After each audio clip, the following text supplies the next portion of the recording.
Hello YouTube, this is Mr. Husker Dragon with my October Infernity deck list. Let's get started. We run 3 Infernity Archfiends. It's of course a dark level 4 fiend.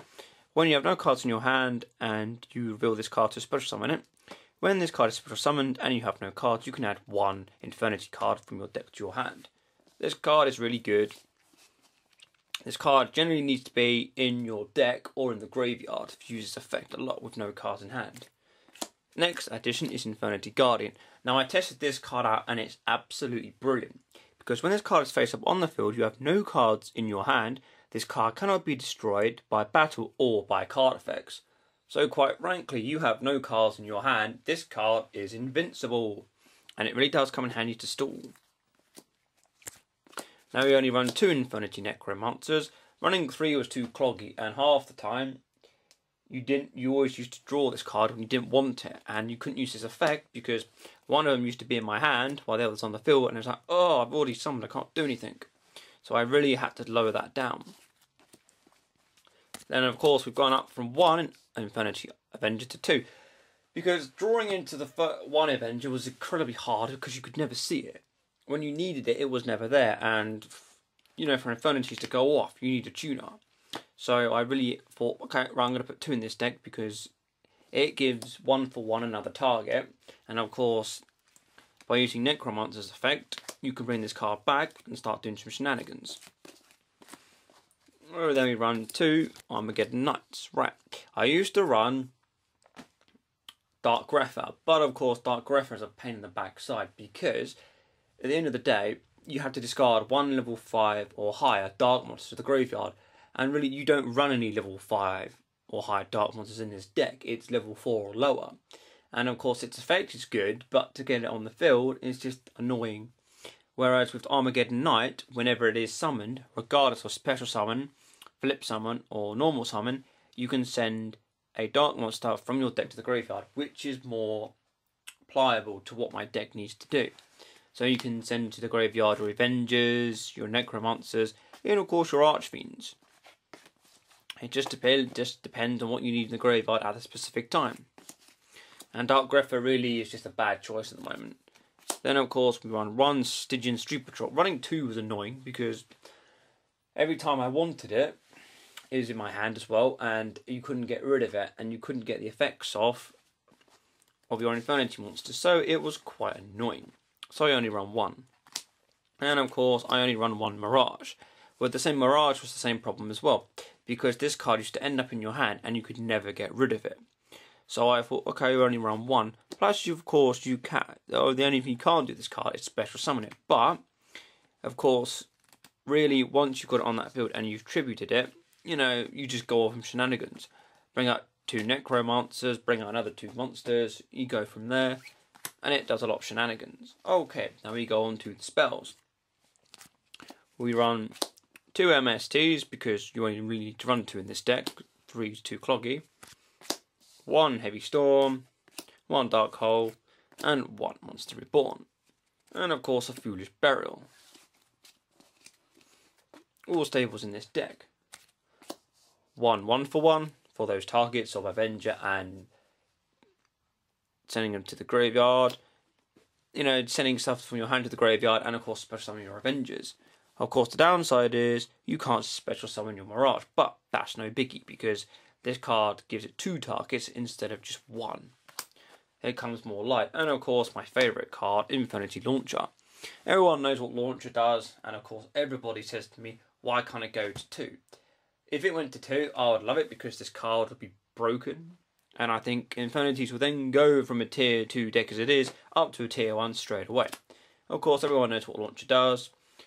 When you've got no card, you can send 1 Infernity card monster from your hand to the graveyard. While you have no cards, you can send this card from the field to the graveyard to special summon up to 2 Infernity monsters in your graveyard. So, they're all the spells. Of course, with Infernities, everybody knows this is a trap-heavy deck. So, of course, you run a lot more traps than you usually would in a normal deck. So you have to run the most MVP of the deck, which is Infernity Barrier. This card is just legendary.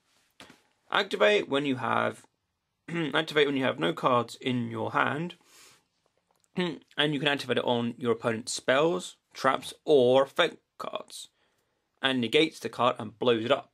So things like Shien, that really does annoy me. You know, you summon a monster, you start trying to activate your spells and your traps, and it's like, yeah, I'll negate that, fine, you've got this face down, okay, yeah, goodbye. I got no cards in hand, yeah, barrier, goodbye Shien. The most hated card I hate at the moment. 2 Mirror Force, just because it's at 2. 2 Dark Bribe. Okay, the reason I run 2 Dark Bribe is because the amount of traps I do run, and everyone loves to play Heavy Storm. And I really hate people that just hide to go, ooh, 5 back row Storm. Yeah, and you've got this face down. Okay, that's fine. That's Dark Bribe. Okay, you gain a card, but I've got my back row safe, and you don't know what my back row is. Then you run 2 Compulse, just because I like running Compulse. You know, your opponent goes for a big play. Yeah, I'm going to Synchro, I'm going to Exy. Yeah, good. Face down. Boo! Compulse. Oh dear, your play is just gone. 2 Call the Haunted, especially for bringing back your Archfiends, you know, bring that back, you know, search for cards, really does come in handy. And you can go for things like your Necromancers or even your Infernity Guardian. It's just up to you what you go for, but these cards do come in handy. 3 was a bit too much.